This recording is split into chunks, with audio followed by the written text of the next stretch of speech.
Après avoir abandonné pour ma grand-mère, ma famille m'a dit échec. 15 ans plus tard, à une réunion, la télé annonce la nouvelle bibliothèque universitaire nommée d'après le plus généreux donateur. Le verre de ma mère tomba. Mon nom est Chloé Lambert et j'ai 34 ans. Il y a 15 ans, j'ai fait mes valises au milieu de la nuit et j'ai sacrifié mes études universitaires pour empêcher ma grand-mère de finir dans un établissement de soins sinistre géré par l'État. J'ai fait ce que la famille est censée faire quand quelqu'un qu'elle aime est terrifié et perd la tête. J'ai supplié mes parents de m'aider. Au lieu de cela, ils m'ont coupé de tout soutien financier et social. Ma mère et mon père ont raconté à tous nos parents et à toutes leurs connaissances du club de golf cossu que j'étais une ratée paresseuse qui ne pouvait tout simplement pas gérer les études universitaires. Ils m'ont officiellement catalogué comme la laissée pour compte. Pendant une décennie et demie, j'ai été forcé de porter cette étiquette humiliante. Je les ai laissés diffuser leurs mensonges toxiques à chaque dîner de Thanksgiving auquel je n'étais pas invité, et à chaque Noël où mon nom était prononcé comme un mot sale. J'étais la fille déshonorée. J'étais l'exemple moral commode que mes parents utilisaient pour se présenter comme des victimes souffrantes pendant qu'ils inondaient mon frère aîné de soutien financier illimité. Ils m'ont traité comme un fantôme. Mais ce que mes parents ignoraient, c'est que pendant qu'ils passaient 15 ans à essayer d'effacer mon existence, j'étais en train de bâtir discrètement un empire de technologie éducative valant 60 millions d'euros, en partant de zéro. Le mois dernier, j'ai reçu une invitation papier doré pour la somptueuse fête de leurs 35 ans de mariage dans leur club privé exclusif. Contre toute attente, j'ai décidé d'y aller. Je me tenais au fond de leur salle à manger privée, vêtu d'une robe simple, entouré de 40 membres de ma famille qui me regardaient avec une pitié à peine voilée et chuchotaient dans mon dos. Mais à 18 heures précises, mon oncle a allumé le grand écran plat monté au-dessus du bar privé. Les actualités locales diffusaient en direct la cérémonie d'inauguration d'une toute nouvelle bibliothèque de sciences ultramoderne à l'université de Bordeaux. Ma mère a pointé fièrement l'écran de télévision, se vantant à voix haute devant toute la salle de l'importance que notre famille accorde à l'enseignement supérieur. Puis le président de l'université est monté sur l'estrade en bois. Il a regardé droit dans les caméras de nouvelles et a annoncé que ce magnifique nouveau bâtiment était entièrement financé par un donateur anonyme unique de 15 millions d'euros. Il a dit à la foule que le donateur était une ancienne étudiante qui avait fait le sacrifice ultime en se retirant de ses études pour s'occuper de sa grand-mère mourante, alors que personne d'autre ne le ferait. Puis il a annoncé son nom. Il a dit « Joignez-vous à moi pour remercier la directrice générale de Zenith EdTech et la généreuse homonyme de cette nouvelle bibliothèque, Chloé Lambert. » Ma mère tenait un lourd verre à vin en cristal. Quand elle a entendu mon nom résonner à la télévision, la couleur a instantanément disparu de son visage. Ses doigts sont devenus complètement mous. Ce verre en cristal coûteux lui a échappé des mains et s'est brisé violemment sur le parquet. 40 paires d'yeux se sont lentement détournés de l'écran de télévision pour se fixer entièrement sur moi. Le silence qui a suivi fut le son le plus assourdissant que j'ai jamais connu de toute ma vie. Avant que je ne vous raconte la confrontation dévastatrice qui a suivi et comment j'ai détruit la fausse réputation de ma famille, prenez un instant pour aimer cette vidéo et vous abonner à la chaîne. Mais seulement si vous croyez vraiment que la vérité finit toujours par éclater. Laissez un commentaire maintenant en me disant de quelle ville vous regardez et quelle heure il est chez vous. Je veux vraiment savoir où vous êtes. Maintenant, laissez-moi vous ramener 15 ans en arrière, dans les banlieues aisées de Lyon, au jour exact où ma famille a décidé de m'effacer, et l'appel téléphonique déchirant qui a changé toute ma vie. Pour comprendre le crash satisfaisant de ce verre à vin en cristal, vous devez d'abord comprendre la hiérarchie absolue du foyer Lambert. Ayant grandi dans les banlieues excessivement riches de Lyon, ma famille était obsédée par une seule chose, et une seule, l'apparence. Mes parents, Richard et Evelyne, voyaient leurs enfants non pas comme des êtres humains à nourrir, mais comme des investissements dans leur propre portefeuille social. Dans ce portefeuille, mon frère aîné, Charles, était l'enfant d'or incontesté. Charles a gagné ce titre simplement en étant né fils et en possédant une personnalité bruyante et charismatique qui reflétait parfaitement mon père. C'était un athlète qui ouvrait rarement un livre, mais il avait toujours des tuteurs de haut niveau qui apparaissaient comme par magie pour l'aider à réussir ses cours.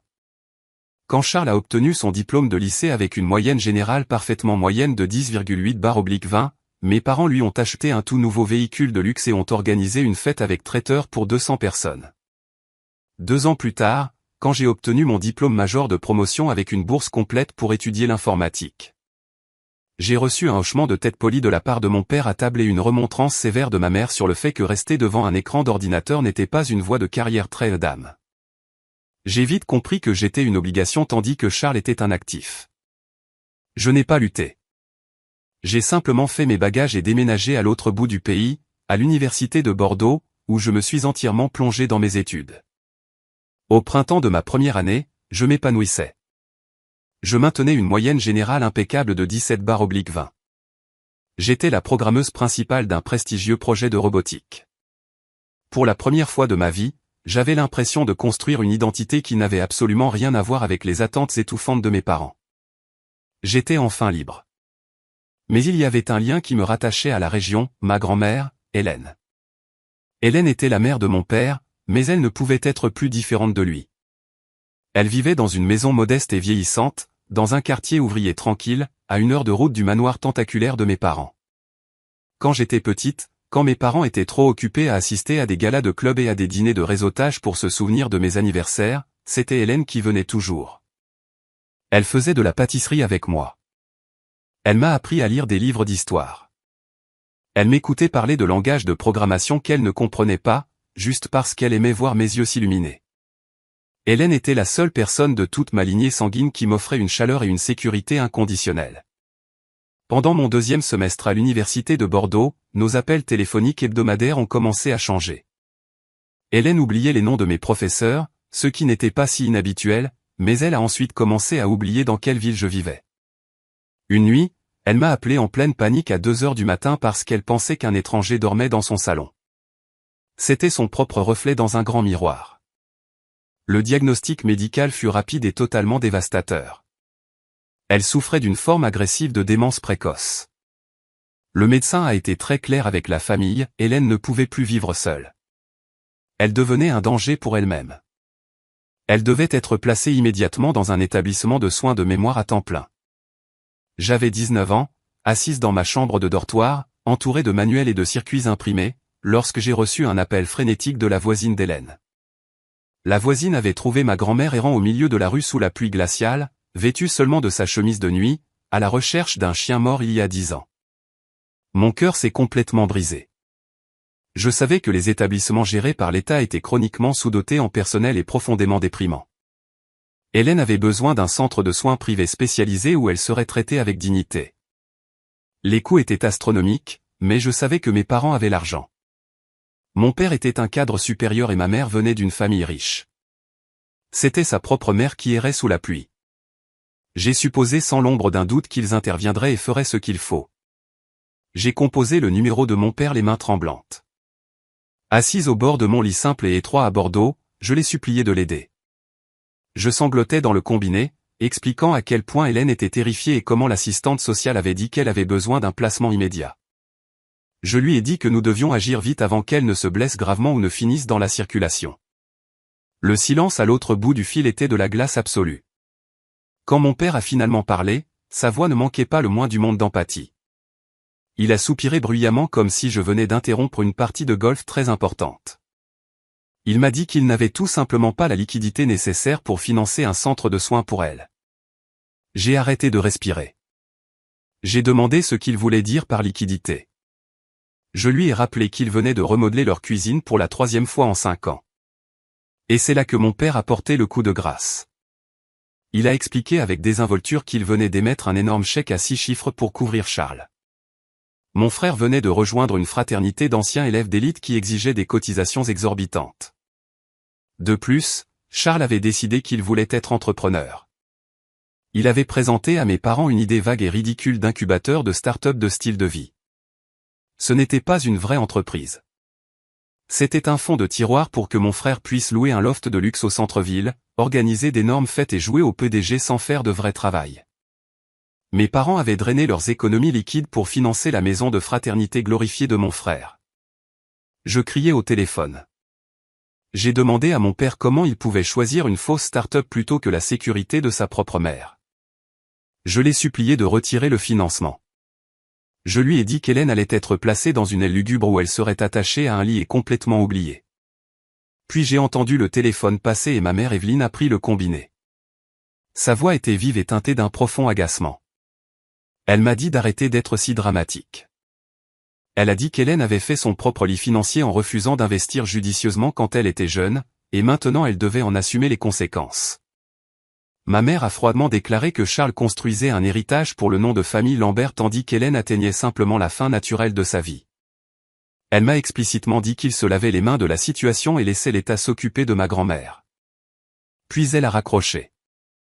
Je suis restée assise dans mon dortoir en écoutant la tonalité morte. La trahison était si profonde qu'elle m'a physiquement coupé le souffle. Ils allaient réellement l'abandonner. La femme qui avait élevé mon père, la femme qui m'avait protégé de leur froideur, allait être mise au rebut comme des ordures pour que mon frère chéri puisse prétendre être un magnate de la technologie. J'ai regardé l'écran de mon ordinateur. J'ai regardé le code de robotique prestigieux sur lequel j'avais passé des mois à travailler. J'ai regardé le syllabus de mes examens finaux, qui était dans seulement 3 semaines. J'avais lutté si incroyablement fort pour me bâtir cette vie à Bordeaux. J'étais sur la voie rapide pour des stages de premier ordre et une carrière brillante. Mais j'ai fermé les yeux et j'ai imaginé Hélène errant sous la pluie glaciale, terrifiée et complètement seule. Il n'y avait pas de choix à faire. Pas vraiment. J'ai ouvert mon ordinateur portable et j'ai ouvert les formulaires de retrait universitaire. J'allais jeter ma bourse complète. J'allais faire mes valises, retourner dans la région de Lyon et devenir l'aidante à temps plein de ma grand-mère parce que personne d'autre au monde n'allait la protéger. Je pensais que le sacrifice d'abandonner mon école de rêve était la partie la plus difficile de l'épreuve. Mais j'étais incroyablement naïve. Je ne réalisais pas que mes parents étaient complètement terrifiés par la façon dont mon noble sacrifice les ferait paraître auprès de leurs amis riches. Ils savaient que si le club de golf apprenait qu'ils avaient abandonné la mère de Richard pour financer le style de vie de fête de Charles, leur réputation sociale immaculée serait totalement ruinée. Ils avaient besoin d'un bouc émissaire. Et pendant que j'imprimais mes formulaires officiels de retrait universitaire, ma mère rédigeait déjà un récit vicieux pour détruire ma réputation avant même que je ne remette les pieds dans la région de Lyon.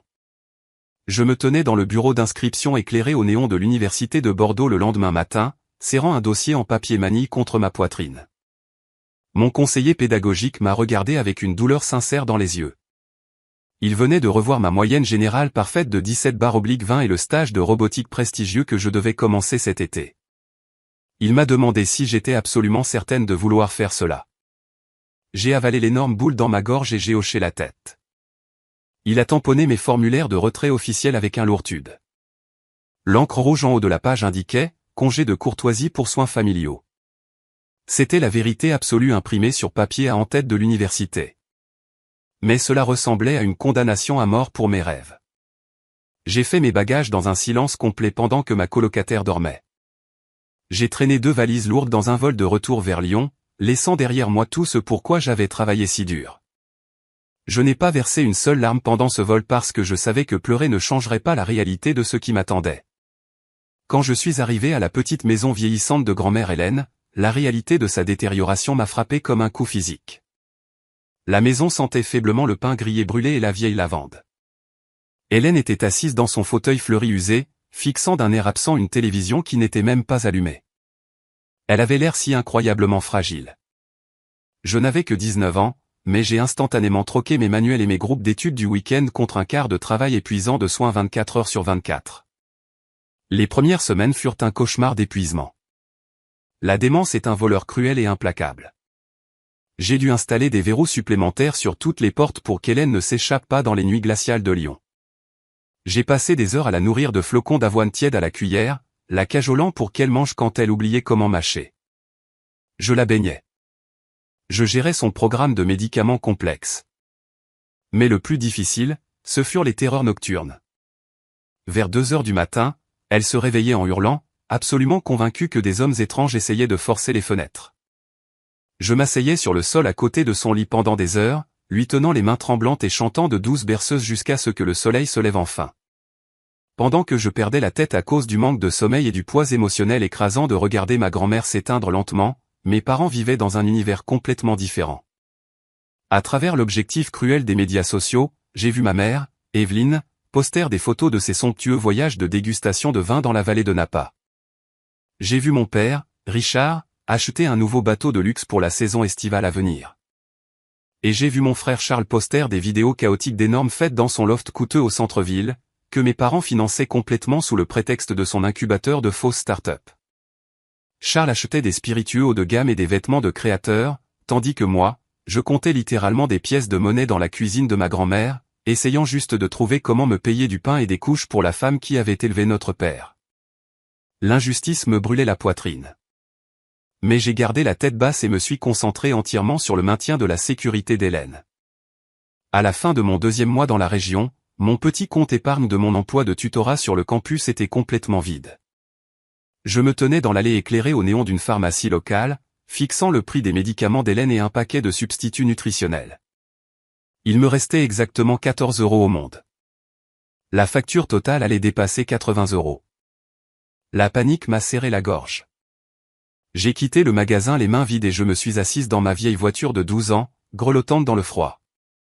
Je savais que mes parents s'étaient explicitement lavé les mains de la situation, mais j'étais désespéré. Je ne demandais pas l'argent des frais de scolarité ni un loft de luxe comme Charles. Je demandais des nécessités de survie de base pour leur propre chair et leur propre sang. J'ai sorti mon téléphone et j'ai tapé un long message texte suppliant à ma mère.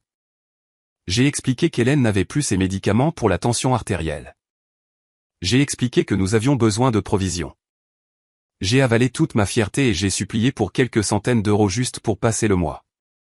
J'ai appuyé sur envoyer et j'ai vu la petite notification de livraison apparaître à l'écran. J'ai attendu dans cette voiture glaciale pendant 45 minutes. Finalement, mon téléphone a vibré. C'était une réponse de ma mère. J'ai ouvert le message, m'attendant au moins à un accord réticent pour transférer une petite somme d'argent pour l'épicerie. Au lieu de cela, ce que j'ai lu a complètement arrêté mon cœur. Son message texte n'était pas seulement un refus. C'était une tentative calculée, venimeuse, d'assassinat de caractère. Ma mère avait écrit « Tu es une honte absolue pour cette famille. N'essaie pas d'utiliser ta grand-mère comme une excuse pathétique pour le fait que tu n'as tout simplement pas pu gérer les études universitaires. Nous connaissons la vérité. Nous disons à tous les voisins et à nos amis du club que tu es rentré à la maison parce que tu échouais à tes cours et que tu abandonnes. N'essaie plus jamais de nous demander de l'argent. » Je suis resté parfaitement immobile, agrippant le volant jusqu'à ce que mes jointures deviennent complètement blanches. J'ai lu le message une 2e fois, puis une 3e. La pure cruauté psychologique de ces mots m'a submergé. Il ne suffisait pas qu'ils abandonnent Hélène. Il ne suffisait pas qu'ils refusent d'acheter ses médicaments de base. Ils étaient absolument terrifiés que les femmes riches du club de golf découvrent qu'ils avaient abandonné une femme âgée et malade pour financer le style de vie de fraternité de mon frère. Alors, ma mère a fait ce que les narcissiques toxiques font toujours. Elle a réécrit agressivement le récit pour se faire passer pour la victime. Elle a détruit préventivement ma réputation. Elle a dit à tout son cercle social d'élite que j'étais un échec académique paresseux qui avait déshonoré le nom prestigieux de la famille Lambert. Elle m'a étiqueté comme la laissée pour compte pour que si jamais j'essayais de dire à quelqu'un la vérité sur la raison pour laquelle j'étais vraiment de retour dans la région de Lyon, personne ne me croirait jamais. Il me rejetterait simplement comme une étudiante amère et ratée inventant des mensonges pour couvrir ma propre incompétence. La plupart des filles de 19 ans se seraient complètement effondrées à ce moment-là. Elles auraient appelé leur mère, hurlant et pleurant, suppliant d'être comprises. Elles auraient essayé de se défendre contre un mensonge aussi massif et dévastateur. Mais alors que j'étais assise dans cette voiture glaciale, regardant l'écran lumineux de mon téléphone, quelque chose de profond à l'intérieur de moi s'est cassé de façon permanente. L'enfant désespéré qui voulait juste que ses parents l'aiment et la soutiennent est officiellement mort. À sa place, une survivante froide et calculatrice est née. J'ai réalisé à cet instant précis que me battre avec mes parents était une perte totale d'énergie parce qu'ils ne se souciaient pas de la vérité. Ils ne se souciaient que de leurs apparences sociales. Les mots ne signifiaient absolument rien pour eux. Les preuves signifiaient tout. Je n'ai pas répondu au message cruel de ma mère. Je n'ai renvoyé aucun mot de colère. Au lieu de cela, j'ai appuyé sur les boutons de mon téléphone et j'ai pris une capture d'écran claire et haute résolution de tout son message. Je me suis assuré que la date et l'heure étaient parfaitement visibles. Puis j'ai ouvert la copie numérique de mes formulaires officiels de retrait de l'Université de Bordeaux, le formulaire qui affichait clairement ma moyenne générale parfaite de 17/20. Le formulaire qui présentait la lettre de recommandation élogieuse du doyen du département d'informatique. Le formulaire avec le tampon rouge gras qui prouvait que j'étais parti en congé de courtoisie pour soins familiaux. J'ai fait des captures d'écran de chaque page. J'ai créé un dossier crypté sécurisé sur mon téléphone et mon ordinateur portable. J'ai intitulé le dossier motivation. J'ai glissé chaque capture d'écran, chaque enregistrement financier et chaque pièce justificative dans ce dossier. Je l'ai enfermé comme une arme chargée. Je suis retourné à la maison de ma grand-mère avec 14 € dans ma poche et une perspective complètement nouvelle sur ma vie. J'ai réussi à étirer ces 14 € en achetant du riz et des haricots en vrac. J'ai contacté une clinique de santé communautaire locale le lendemain et j'ai navigué dans la bureaucratie épuisante des programmes d'aide de l'État pour finalement obtenir le médicament d'Hélène. J'ai appris à survivre avec des miettes absolues pendant que ma famille dînait dans des restaurants 5 étoiles à 90 km de là. J'ai accepté l'étiquette cruelle qu'il m'avait forcé de porter. Qu'il m'appelle à laisser pour compte. Qu'ils murmurent à propos de mes échecs lors de leur cocktail somptueux. Qu'ils versent tout leur avenir financier dans mon frère arrogant d'enfant d'or. J'allais utiliser leur rejet écrasant comme carburant ultime. Je me suis promis, assise sur le sol à côté du lit d'Hélène, que je ne serais plus jamais financièrement vulnérable envers qui que ce soit. Mais je savais que je ne pouvais pas juste survivre. J'avais besoin de conquérir. Alors que les mois se transformaient en années, ma routine de soins épuisante devenait ma nouvelle normale. Pendant qu'Hélène dormait, je m'asseyais à sa petite table de cuisine et ouvrais mon ordinateur portable. J'ai commencé à coder. J'ai examiné les systèmes de santé et d'éducation brisés et chaotiques que je devais naviguer pour elle. Et j'ai commencé à concevoir des solutions numériques élégantes. J'ai vu à quel point les personnes confinées à domicile étaient isolées. Et j'ai commencé à construire tranquillement une plateforme de technologie éducative accessible à partir de zéro. J'ai versé toute ma rage, mon chagrin et mon intellect aiguisé dans les lignes de code lumineuses sur mon écran. J'étais un fantôme pour la famille Lambert. Mais dans le monde numérique, je posais les bases d'un empire massif. Je savais que l'illusion de richesse de mes parents et les entreprises fictives de Charles s'effondreraient un jour. Et quand ils toucheraient le fond, je serais celle qui tiendrait tout le filet de sécurité, attendant de les regarder tomber. Pendant 3 années épuisantes mais profondément significatives, je suis resté aux côtés de ma grand-mère. J'ai regardé ses souvenirs s'estomper lentement. Mais je me suis assuré absolument qu'elle ne passe jamais un seul jour sans se sentir aimée ou abandonnée. Je gérais ses soins.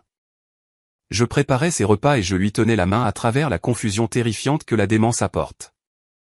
Et pendant les heures tranquilles de la nuit, quand elle dormait enfin, je m'asseyais à sa table de cuisine en bois usé et je versais toute mon âme dans l'écriture de code informatique. Je concevais une plateforme logicielle éducative accessible spécialement conçue pour les étudiants confinés à domicile et neurodivergents. J'avais vu de première main à quel point il était incroyablement isolant d'être piégé dans une maison, incapable de s'engager avec le monde extérieur.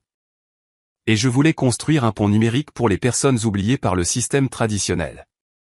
Quand Hélène est finalement décédée, elle s'est éteinte paisiblement dans son sommeil, me tenant la main. J'avais 22 ans et mon cœur était complètement brisé. L'enterrement fut une leçon magistrale sur l'apparence toxique de la famille. Mes parents, Richard et Evelyne, qui n'avaient pas pris la peine de rendre visite à Hélène une seule fois pendant ces 3 années, sont arrivés à la cérémonie commémorative vêtus de vêtements de deuil de créateurs coûteux. Ils se tenaient près du cercueil, acceptant les condoléances de leurs amis riches, jouant le rôle du fils et de la belle-fille dévastés et en deuil.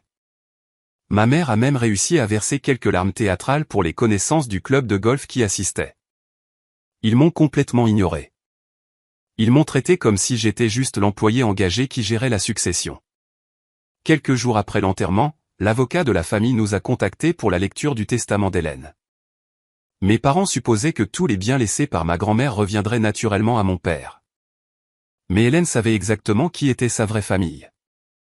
Dans son dernier testament juridiquement contraignant, elle a laissé sa petite maison vieillissante et une police d'assurance vie modeste de 25 000 € entièrement à moi. Lorsque l'avocat a lu cette disposition à voix haute, ma mère a en fait ricané dans la pièce silencieuse.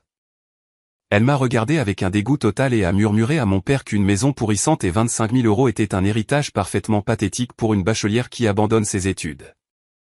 Ils n'ont même pas pris la peine de contester le testament parce que le montant d'argent était en dessous de leur niveau d'intérêt. Pour eux, c'était de la monnaie de poche absolue.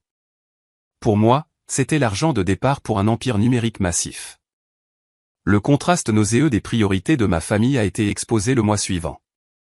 Alors que je pleurais encore profondément la perte de la seule personne qui m'ait jamais aimé, mon frère aîné Charles a finalement obtenu son diplôme de son université publique de second rang.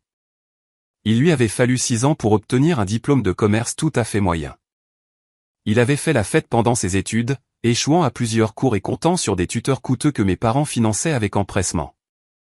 Pour célébrer son accomplissement douloureusement médiocre, mes parents ont loué la grande salle de bal de leur club privé exclusif.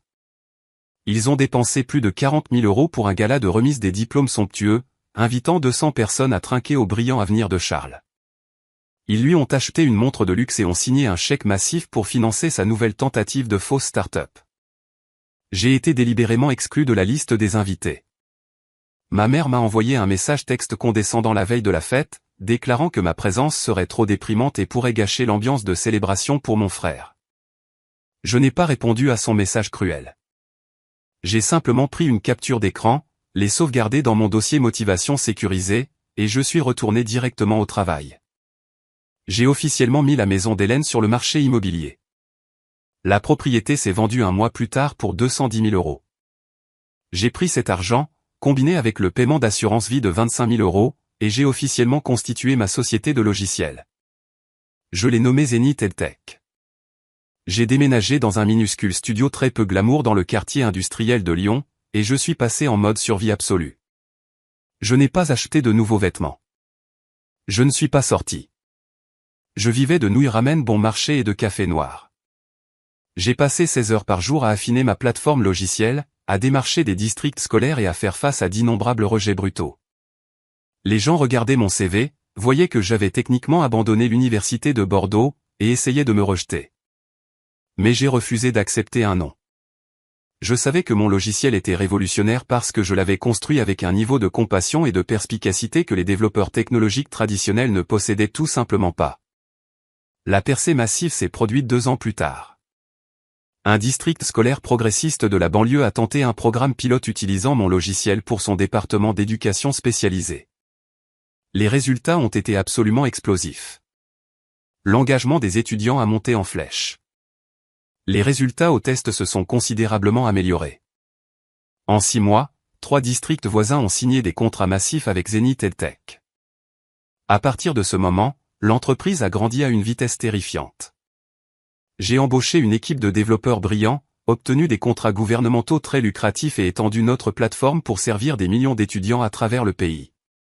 Au cours des 12 années suivantes, Zenith EdTech est passé d'une petite start-up opérant depuis un studio à un mastodonte numérique de 60 millions €. Nous avons acquis des entreprises technologiques plus petites. Nous avons construit un siège social ultra moderne. Et je suis devenu multimillionnaire avant mon 30e anniversaire. Mais malgré tout, j'ai pris une décision très calculée de rester un fantôme complet pour le public. J'ai strictement ordonné à mon équipe de relations publiques d'entreprise de garder mon nom hors des médias. J'ai refusé les interviews tape à accent grave-l'œil dans les magazines. Je n'ai maintenu aucun profil public sur les réseaux sociaux. J'ai embauché un vice-président brillant et charismatique pour servir de visage public à l'entreprise lors des grandes conférences industrielles. Je voulais construire mon armure en secret total. Je savais exactement comment mes parents toxiques fonctionnaient. S'ils attrapaient ne serait-ce qu'un seul aperçu de mon succès financier massif, ils surgiraient instantanément en prétendant m'avoir soutenu depuis le début, exigeant de l'argent et essayant de s'attribuer le mérite de mon travail acharné. Je ne leur donnerai jamais cette satisfaction. Pour ma famille, j'étais toujours l'échec déshonoré.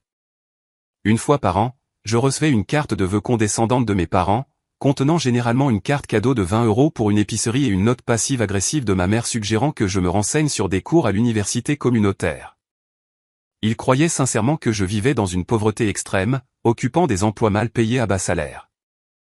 Ils écrivaient de longs paragraphes vantards dans ces cartes de vœux détaillant les vacances luxueuses de Charles et ses soi-disant brillantes entreprises. Je lisais ces cartes assise dans mon immense pentouse au centre-ville surplombant l'horizon de Lyon, et je riais simplement parce que la réalité de la vie de mon frère était une fabrication complète et totale. Pendant que mon étoile montait discrètement vers la stratosphère, la carrière de Charles s'écrasait publiquement. Mes parents avaient passé plus d'une décennie à drainer leur compte de retraite pour maintenir leur illusion de succès. Il avait lancé 4 entreprises différentes et conduit chacune d'entre elles directement à la faillite. Et je savais tout cela parce que mon équipe d'acquisition d'entreprises chez Zenith EdTech suit les entreprises en difficulté dans le secteur de la technologie. Au moment où j'ai eu 34 ans, mon entreprise avait lancé une division de capital risque qui fournissait occasionnellement des prêts relais à intérêt élevé à des entreprises désespérées et en difficulté. Et le mois dernier, mon équipe de direction m'a transmis une demande urgente de renflouement d'urgence de 2 millions d'euros de la part d'une entreprise de logistique en difficulté. J'ai ouvert le fichier numérique sur mon moniteur sécurisé et j'ai fixé le nom du demandeur. C'était mon frère d'or, Charles. Il était à quelques semaines de la ruine financière totale et il n'avait absolument aucune idée que la grande société de capital risque examinant sa demande désespérée de survie était entièrement détenue par sa sœur laissée pour compte. La trajectoire de collision était officiellement fixée. Alors que ma société de technologie éducative, Zenith EdTech, était occupée à acquérir des concurrents majeurs et à obtenir des contrats fédéraux massifs, mon frère aîné, Charles, était occupé à mener sa 4e aventure commerciale consécutive à la faillite. Charles avait 37 ans et jouait toujours agressivement à faire semblant. Sa dernière illusion était une société de logistique boutique basée dans le centre-ville de Lyon. Il se vantait bruyamment auprès de tout son cercle social comme étant un disrupteur révolutionnaire dans l'espace de la chaîne d'approvisionnement. Mais la dure réalité était complètement différente. Ce n'était rien de plus qu'un espace de bureau tape à accent graveleuil avec des machines à expresso ridiculement chères, une flotte de véhicules de luxe loués pour l'équipe de direction, et absolument aucune source de revenus durable. Charles était un maître dans l'art toxique de paraître très prospère tout en se noyant dans une dette d'entreprise massive. Il passait ses journées à assister à des déjeuners de réseautage très médiatisés et ses nuits à divertir des investisseurs potentiels dans des restaurants exclusifs, mettant chaque dépense sur des cartes de crédit d'entreprise qui étaient maximisées jusqu'à leur limite absolue. Bien sûr, mes parents, Richard et Evelyne, étaient complètement aveugles à la réalité de son échec financier massif. Ils étaient si désespérément désireux de maintenir l'illusion qu'ils avaient élevé un brillant visionnaire de la technologie qu'ils ont complètement ignoré tous les signaux d'alarme évidents. Lorsque la société de logistique de Charles n'a pas réussi à payer la paie pour la 3e fois cette année-là, il n'est pas allé voir une banque traditionnelle. Il est allé directement voir mes parents. Mon équipe de renseignement d'entreprise chez Zenith a découvert plus tard que mon père avait secrètement drainé une grande partie de son portefeuille de retraite lucratif. Il était même allé jusqu'à contracter une 2e hypothèque secrète sur leur vaste manoir de banlieue juste pour maintenir à flot le navire en perdition de mon frère. Ils hypothéquaient littéralement leur propre avenir financier pour protéger Charles de la réalité humiliante de sa propre incompétence totale. Ils étaient si terrifiés des commérages du club de golf qu'ils étaient prêts à faire faillite juste pour maintenir les apparences. C'est sur fond de désespoir financier secret que j'ai reçu une enveloppe incroyablement somptueuse dans la boîte aux lettres. C'était une épaisse carte en papier crème scellée d'une lourde cire dorée et embossée de lettres métalliques ornementées. C'était une invitation formelle au gala de leur 35e anniversaire de mariage. Ils avaient loué la grande salle de bal de leur club privé hyper exclusif dans les banlieues de Lyon. Je me tenais dans le hall en marbre de mon Penthouse au centre-ville et fixais l'invitation ridiculement prétentieuse. Je n'avais pas vu mes parents ou mon frère depuis plus de 5 ans. Normalement, je jetterais ces invitations performatives directement dans la broyeure sans réfléchir. Je savais exactement à quoi ces événements étaient destinés. C'étaient des performances sociales soigneusement orchestrées où ma mère pouvait se pavaner dans des robes de créateur coûteuses et mon père pouvait se vanter bruyamment auprès de ses amis golfeurs de son fils incroyablement prospère. L'idée de me tenir dans une pièce pleine de 40 parents qui croyaient encore sincèrement que j'étais une bachelière déshonorée m'épuisait complètement. J'étais tout à fait prête à jeter l'invitation en papier doré directement à la poubelle quand une alerte très sensible est apparue sur ma tablette d'entreprise cryptée. Je suis entré dans mon bureau à domicile et j'ai ouvert le dossier sécurisé. Au cours des dernières années, Zenith EdTech était devenu si massivement rentable que j'avais officiellement lancé Zenith Venture. Une division de capital investissement conçue pour acquérir des entreprises technologiques en difficulté ou fournir des prêts relais d'urgence à taux d'intérêt élevés à des entreprises désespérées. Mon vice-président exécutif venait de me transmettre une demande signalée en rouge pour un renflouement d'urgence de 2 millions d'euros. Le dossier était accompagné d'une note urgente indiquant que le demandeur était à quelques jours de faire défaut sur la paie et risquait une liquidation d'entreprise totale. Les rapports financiers joints au dossier étaient un désastre absolu, montrant une entreprise qui fonctionnait essentiellement comme un projet de vanité massif. J'ai cliqué sur le dossier numérique et j'ai senti mon souffle me quitter complètement les poumons.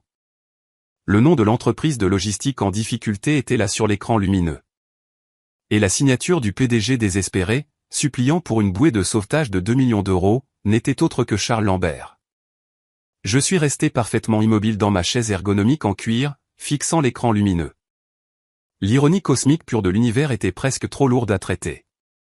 Mon frère Dor, le garçon arrogant qui s'était moqué pendant que mes parents coupaient mes frais de scolarité. L'homme qui m'avait traité de raté pathétique était maintenant assis dans son bureau de luxe loué, suppliant une société de capital risque anonyme de le sauver de l'humiliation publique totale. Il était complètement en faillite. Il avait brûlé tout l'argent de ses investisseurs. Il avait vidé mes parents jusqu'à la dernière goutte. Et il ignorait absolument que la société multimillionnaire massive à laquelle il mendiait un renflouement était entièrement détenue et gérée par la sœur exacte qu'il avait passé 15 ans à traiter comme de la pure ordure. J'ai fixé la demande de 2 millions d'euros et j'ai pensé à la nuit glaciale d'il y a 15 ans, quand j'étais assise dans ma vieille voiture avec exactement 14 euros au monde, suppliant ma mère d'argent d'épicerie pour ma grand-mère. Ma mère m'avait dit que j'étais une honte et m'avait ordonné de ne plus jamais les contacter pour de l'argent. Maintenant, voici son garçon d'or, mendiant désespérément 2 millions d'euros. Charles mendiait littéralement la laissée pour compte ou pour sa survie financière. La poésie absolue de son échec était enivrante. Mes mains tremblaient réellement d'adrénaline pendant que je parcourais ces états financiers désastreux. Mais l'univers n'avait pas fini de livrer son timing parfait absolu.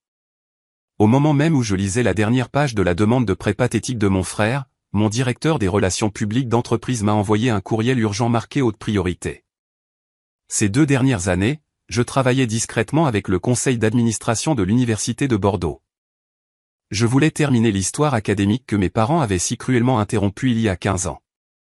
J'avais fait don de 15 millions d'euros de ma propre fortune personnelle pour financer la construction d'une bibliothèque d'innovation et de sciences massive et ultramoderne. J'avais explicitement demandé à rester un donateur anonyme jusqu'à ce que le bâtiment soit officiellement achevé. Je voulais que l'installation porte le nom de ma défunte grand-mère, Hélène, parce qu'elle était la seule personne de toute ma famille qui avait cru en mon intelligence. Mon directeur des relations publiques écrivait pour confirmer les détails logistiques finaux de la cérémonie officielle de coupe de ruban de la bibliothèque. Le courriel indiquait que le président de l'université voulait révéler formellement mon identité et remercier publiquement Zenith EdTech lors d'une émission de télévision en direct. L'université avait établi un partenariat avec les principaux syndicats de nouvelles à travers le pays pour diffuser la cérémonie de dédicace en direct, mettant en lumière l'histoire d'une ancienne étudiante qui redonnait de manière historique. J'ai regardé attentivement le calendrier de diffusion joint au courriel. La coupe de ruban officielle et l'annonce publique du nom étaient prévues pour être diffusées en direct sur les principaux réseaux d'actualité du soir de Lyon à 18 h samedi soir prochain. J'ai lentement tourné la tête et j'ai regardé l'invitation en papier doré sur mon bureau en acajou. La soirée du 35e anniversaire de mes parents au club privé de la banlieue était prévue pour samedi soir prochain. L'heure du cocktail commençait à 17 h. Le dîner était prévu pour 18 h. J'ai fait le calcul mental et j'ai réalisé l'ampleur stupéfiante de ce qui se passait. Au moment exact où ma famille toxique serait réunie dans leur salle à manger privée, entourée de toutes les tantes, oncles et cousins qui m'avaient autrefois méprisé, les nouvelles locales télévisées diffuseraient mon nom. Mon titre d'entreprise et mon don philanthropique massif de 15 millions d'euros directement dans leur salon. C'était une opportunité si parfaitement construite qu'aucun scénariste hollywoodien n'aurait pu l'écrire mieux. Mes parents allaient se tenir dans une pièce pleine de leurs pères d'élite, essayant désespérément de maintenir la grande illusion de leur richesse alors qu'ils faisaient face secrètement à une ruine financière totale à cause de l'incompétence grossière de mon frère. Et en plein milieu de leur plus grande réussite sociale, le monde entier allait découvrir que la fille qu'ils avaient jetée comme des ordures était en fait la personne la plus prospère que leur lignée familiale ait jamais produite. J'ai pris mon stylo plume coûteux.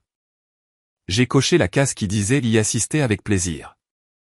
J'ai écrit mon nom sur la carte de réponse élégante d'une main parfaitement stable. J'ai glissé la carte dans l'enveloppe et je l'ai donnée directement à mon assistant personnel pour qu'il l'envoie. Je n'allais pas seulement assister à la fête d'anniversaire de mes parents. J'allais entrer directement dans la tanière du lion. J'allais les regarder droit dans les yeux pendant que leur univers fabriqué tout entier brûlait jusqu'à l'anéantissement.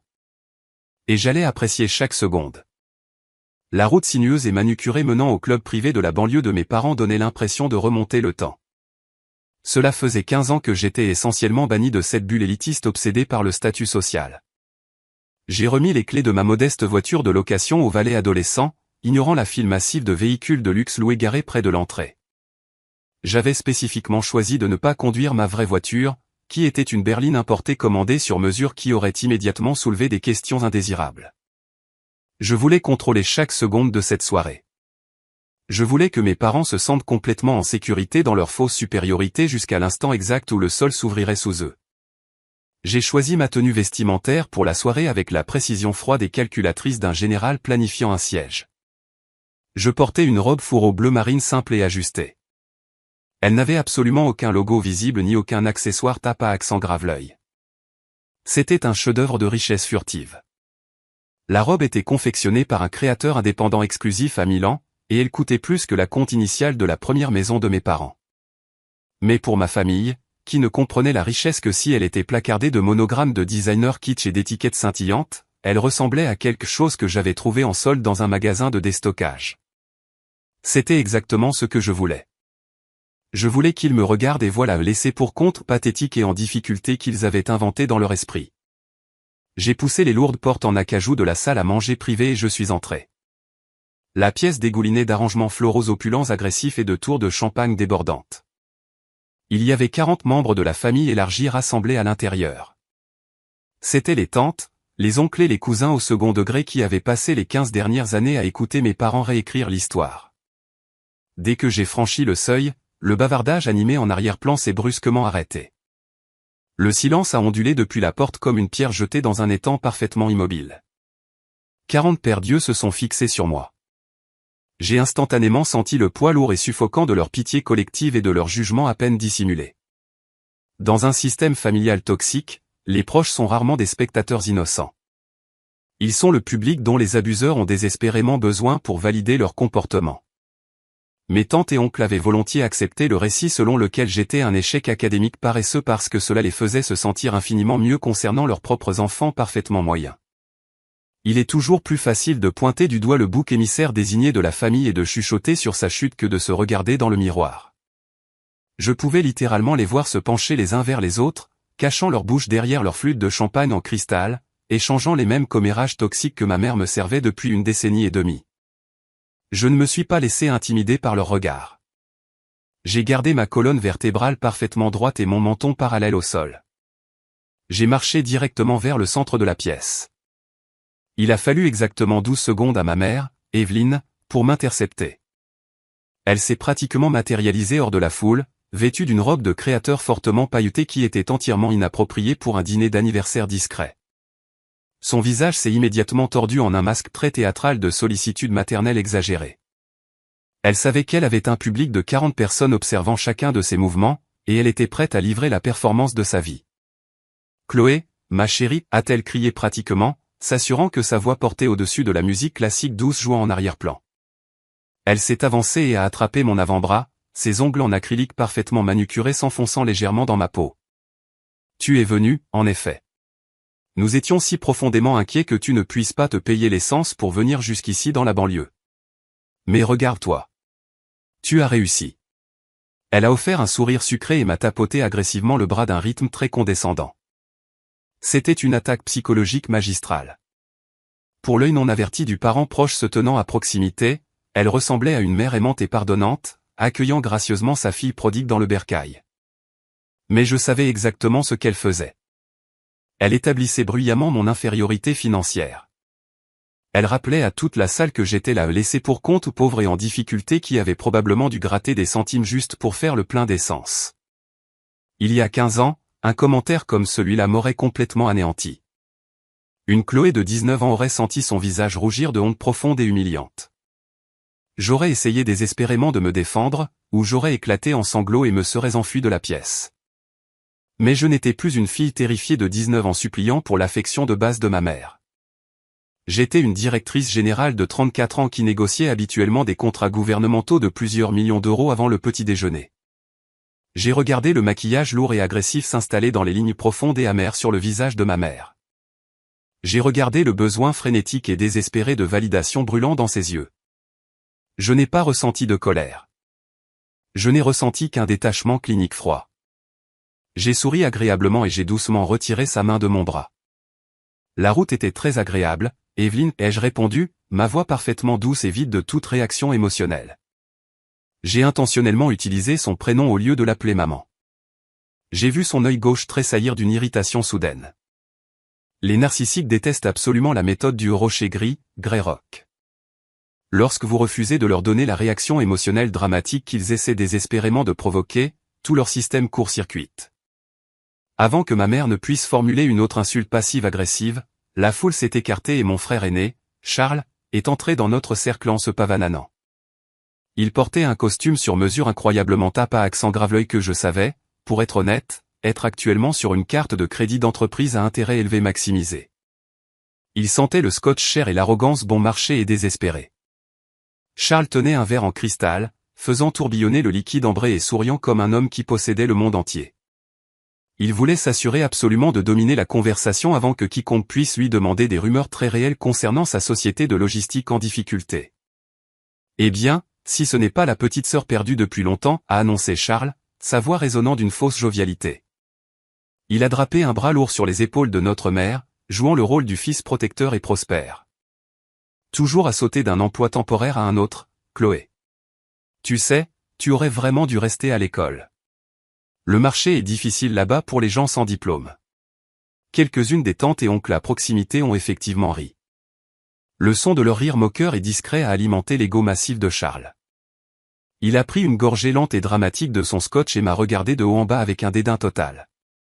Il regardait ma robe bleu marine simple et calculait qu'elle avait probablement été achetée dans un magasin d'occasion.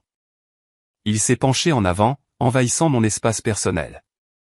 Écoute, Chloé, ma nouvelle société de logistique est en expansion à un rythme massif et sans précédent. Il a menti avec aisance, sans rompre le contact visuel.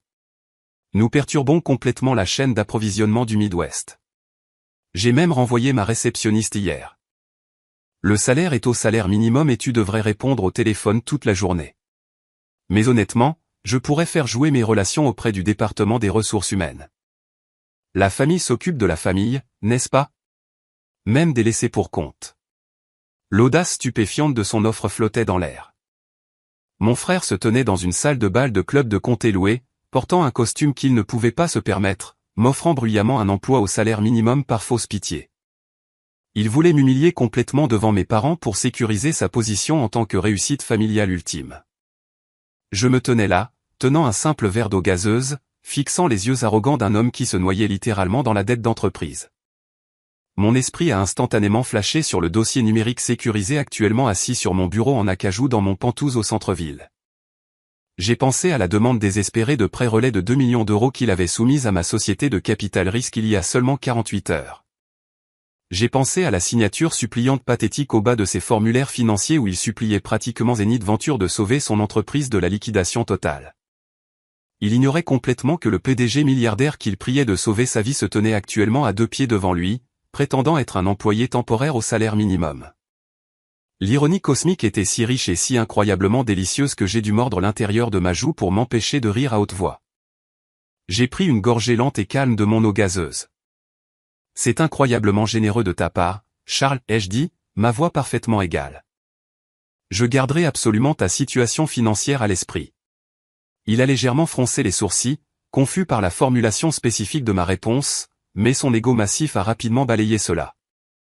Il s'est retourné vers la foule, prêt à lancer une autre fausse histoire sur ses conquêtes commerciales imaginaires. Mais je savais que son temps était officiellement écoulé. J'ai jeté un coup d'œil décontracté à la montre intelligente, élégante et sans marque cachée sous le revers de ma manche bleu marine. Les chiffres numériques brillaient vivement. Il était exactement 17h58. La diffusion télévisée locale était en train de terminer sa pause publicitaire. L'animateur était sur le point de passer au flux en direct de l'Université de Bordeaux. Le piège absolument parfait était tendu, et il était enfin temps d'appuyer sur la gâchette. Je me suis légèrement tourné vers mon oncle, Robert, qui se tenait près du bord de notre cercle, paraissant incroyablement ennuyé. J'ai fait un geste poli vers le grand téléviseur à écran plat actuellement monté au-dessus du bar privé en acajou. Oncle Robert, ai-je dit, ma voix portant juste assez fort pour couvrir les vantardises bruyantes de mon frère. Pourriez-vous augmenter le volume de la télévision? J'écoutais la radio en venant, et j'ai entendu qu'il y a une grosse nouvelle diffusée en ce moment. Je pense que c'est quelque chose que tous ceux dans cette pièce voudront voir. Oncle Robert a saisi la lourde télécommande noire sur le bar en acajou poli. Il l'a pointée directement vers le grand écran plat monté sur le mur et a fermement appuyé sur le bouton du volume. La musique classique douce et élégante qui jouait dans les haut-parleurs cachés a été instantanément étouffée par le ton vif et urgent de la diffusion du journal télévisé local du soir. L'écran affichait un graphique de nouvelles de dernière minute et la caméra est passée à un présentateur assis à un bureau d'actualités élégant. « Bonsoir, Lyon », a annoncé le présentateur, sa voix remplissant la salle à manger privée soudainement silencieuse. « Ce soir, nous vous emmenons en direct à un événement historique et profondément émouvant à l'Université de Bordeaux, où une cérémonie d'inauguration massive est en cours. » Au moment où les mots « Université de Bordeaux » ont fait l'écho dans la pièce, ma mère Evelyne a halté de pur délice. Elle a applaudi agressivement des mains, ses lourds bracelets à diamants tintant bruyamment. « Oh, l'Université de Bordeaux » a-t-elle crié pratiquement, s'assurant que chaque tante, oncle et cousin dans la pièce écoutaient. C'est l'alma mater de Charles. Quel heureux hasard. C'était un mensonge absolument à couper le souffle et sans effort. Charles avait fréquenté une université publique de second rang parfaitement moyenne dans la région de Lyon, mais ma mère passait la dernière décennie à brouiller soigneusement les lignes de la réalité chaque fois qu'elle parlait à nos proches. Elle aimait sous-entendre que Charles avait fréquenté une institution d'élite de la côte et parce que cela correspondait à son récit profondément fabriqué de sa supériorité en tant qu'enfant d'or. Plusieurs des tantes et oncles ont hoché la tête avec une admiration silencieuse, levant leur verre à champagne dans un toast silencieux à mon frère. Charles a gonflé la poitrine et a souri en coin, s'appuyant contre le bar. Il s'est complètement appuyé sur le grand mensonge. Ouais, il me demande toujours des dons aux anciens élèves, a-t-il ri avec aisance, prenant une autre gorgée arrogante de son scotch. Je suis sûr qu'ils ouvrent juste un nouveau laboratoire scientifique ennuyeux. Je suis resté parfaitement immobile au fond de la pièce, tenant mon eau gazeuse et gardant mes yeux fixés sur l'écran de télévision. Je n'ai dit un seul mot pour les corriger. J'ai juste attendu. La diffusion est passée du présentateur à un flux en direct du campus universitaire. La caméra a panoramiqué vers le haut, révélant une merveille architecturale vraiment stupéfiante. C'était un bâtiment massif et magnifique construit entièrement de verre moderne élégant et d'acier sombre brillant sous le ciel du soir. Une foule massive de centaines d'étudiants, de professeurs et de politiciens locaux étaient rassemblés devant l'entrée principale. La caméra a fait un zoom sur un podium en bois poli où le président de l'université ajustait le microphone. La foule est devenue complètement silencieuse alors qu'il commençait à parler. Aujourd'hui, nous n'ouvrons pas seulement un tout nouveau bâtiment, a annoncé le président de l'université, sa voix résonnant d'une gravité profonde. Un murmure collectif de choc profondément impressionné a parcouru la salle à manger privée de mes parents. 15 millions d'euros. C'était un niveau de richesse inimaginable que ces prétendants du club de golf pouvaient à peine comprendre. J'ai regardé mon père, Richard, se pencher physiquement en avant sur sa chaise.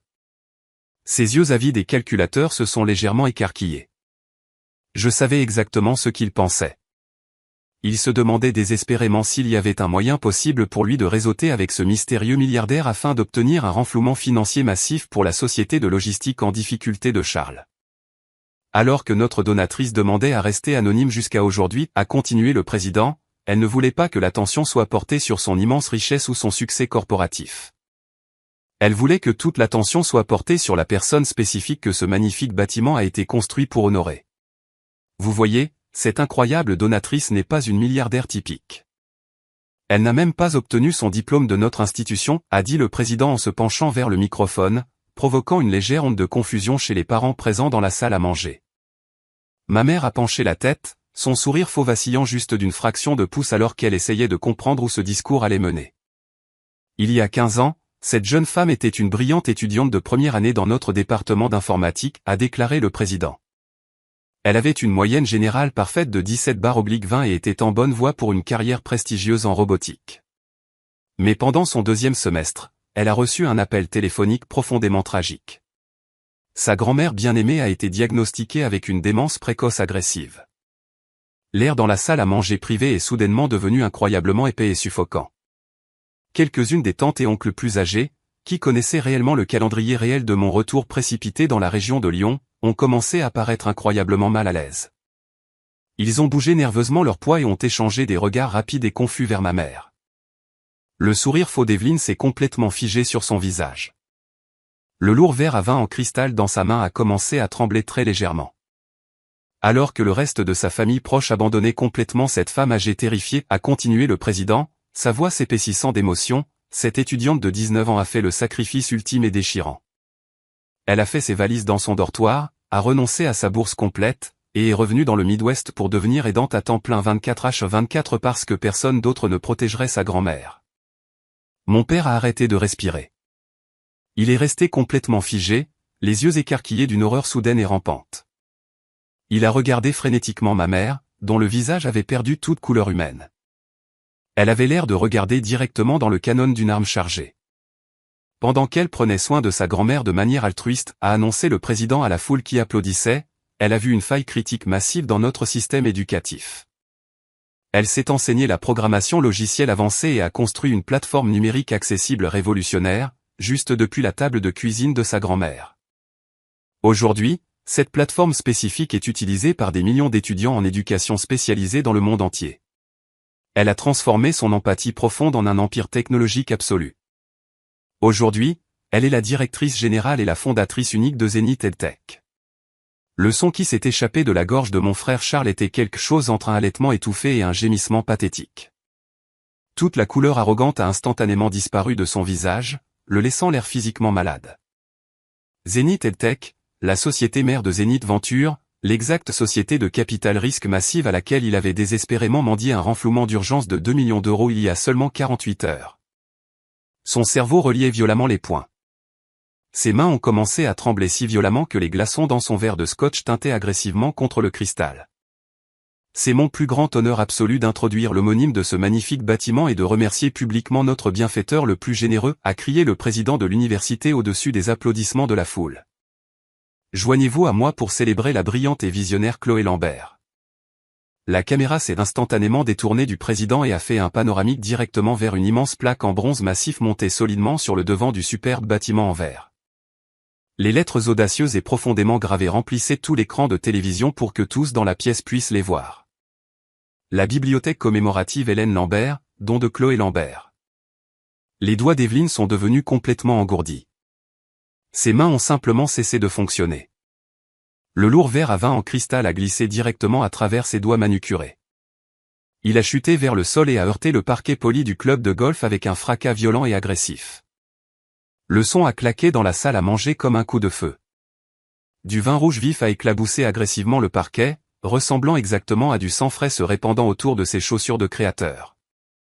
Le silence qui a instantanément englouti la pièce fut le silence absolu le plus terrifiant que j'ai jamais connu de toute ma vie. 40 personnes ont cessé de respirer simultanément.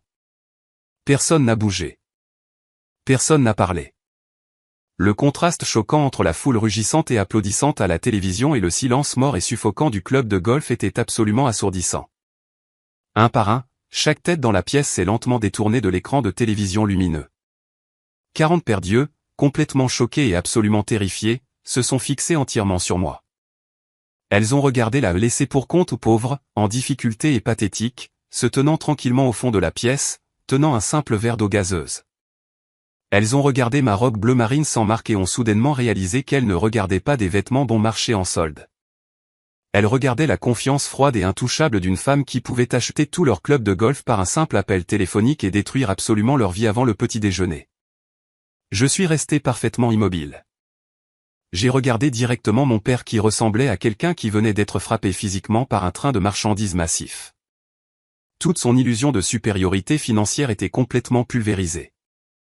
J'ai regardé mon frère aîné, dont la posture arrogante s'était complètement effondrée en une pure terreur pathétique alors qu'il réalisait que la sœur à laquelle il venait d'offrir un emploi au salaire minimum détenait actuellement le pouvoir absolu de vie et de mort sur sa société de logistique en faillite.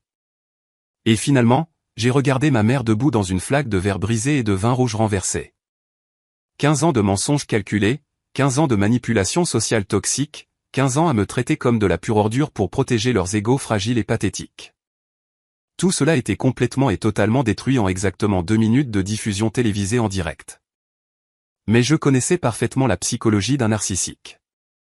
Quand un abuseur toxique est violemment acculé et que ses mensonges sont exposés à un public, il ne s'excuse pas. Il ne ressent pas soudainement de remords sincères. Il passe immédiatement en mode survie et essaie de réécrire agressivement la réalité sur place. Il essaie de s'approprier votre succès. J'ai regardé ma mère enjamber lentement le verre brisé sur le sol. Ses yeux étaient complètement sauvages et maniaques. Elle a ouvert la bouche, se préparant à lancer la manipulation psychologique la plus désespérée et pathétique de toute sa vie. Et j'étais entièrement prête à laisser tomber le lourd marteau final. Pendant 10 secondes angoissantes, la salle à manger privée du club de golf exclusif de la banlieue ressemblait à un vide hermétiquement clos. Personne n'a bougé le moindre muscle. Personne n'a osé respirer.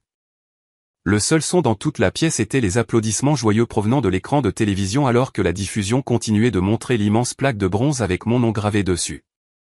Je suis resté parfaitement immobile au fond de la pièce, regardant ma mère, Evelyne, essayer désespérément de traiter la destruction catastrophique de sa réalité sociale soigneusement organisée. Je pouvais réellement voir les engrenages psychologiques complexes tourner violemment derrière ses yeux. En l'espace de 2 minutes, toute sa campagne de mensonges de 15 ans avait été publiquement démantelée devant les 40 parents exacts auxquels elle tenait le plus au monde. Si ma mère était un être humain normal et empathique, elle se serait effondrée à genoux dans une honte absolue.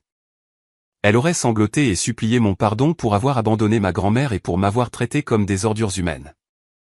Mais Evelyne était une narcissique de manuel. Et quand un narcissique est violemment acculé devant un public, il ne ressent pas de remords. Il lance simplement une toute nouvelle campagne de manipulation agressive. J'ai vu ses instincts de survie s'activer à une vitesse terrifiante. Elle a regardé le vin rouge renversé et le cristal brisé sur le parquet. Et puis elle a levé les yeux vers moi.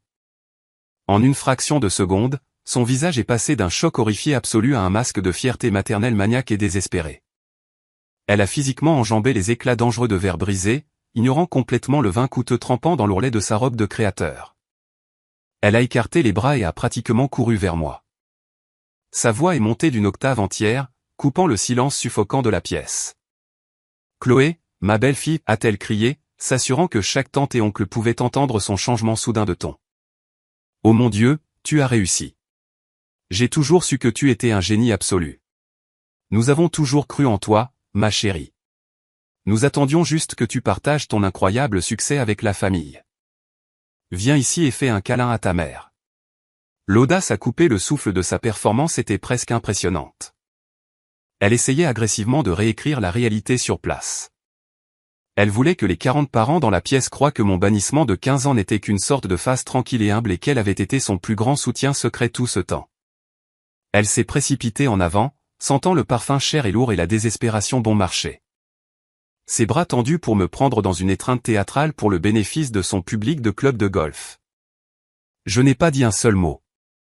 J'ai simplement planté fermement mes talons de créateur coûteux sur le sol et j'ai fait un pas délibéré et calculé en arrière. J'ai laissé ses bras ne saisir que de l'air vide. Ma mère a trébuché légèrement en avant, ses lourds bracelets à diamants tintant maladroitement alors que son câlin théâtral était complètement rejeté devant tout le monde. Un halètement audible collectif a parcouru la foule de proches. Plusieurs tantes se sont couverts la bouche de choc pur. Dans la société polie et aisée du club de mes parents, on ne rejette tout simplement pas publiquement l'étreinte d'une mère. C'était la confirmation visuelle ultime que toute sa performance était une fabrication complète et totale. Le sourire faux d'Evelyne s'est complètement figé. Un éclair de colère venimeuse pure a jailli dans ses yeux pendant une fraction de seconde avant qu'elle n'essaie désespérément de le couvrir d'un rire nerveux et aigu. « Oh, tu es juste tellement submergé par la belle surprise » a-t-elle bredouillé bruyamment, regardant les parents qui la fixaient avec une énergie frénétique et désespérée. « Nous sommes juste incroyablement fiers de toi, Chloé. » Avant que ma mère ne puisse tenter une autre agression physique contre mes limites personnelles, la foule s'est violemment déplacée. Mon frère aîné, Charles, a bousculé agressivement notre mère, la poussant pratiquement de son chemin. L'assurance arrogante qu'il avait affichée dans la salle il y a seulement 5 minutes avait complètement disparu. Son visage était d'une couleur gris maladif, et la sueur perlait visiblement sur son front. Les glaçons dans son verre de scotch tintaient fort parce que ses mains tremblaient si violemment. Charles avait passé les 2 dernières minutes à relier frénétiquement les points terrifiants dans sa tête. « Attends » a-t-il bégayé, sa voix craquant sous la panique et une vague soudaine et nauséabonde de cupidité.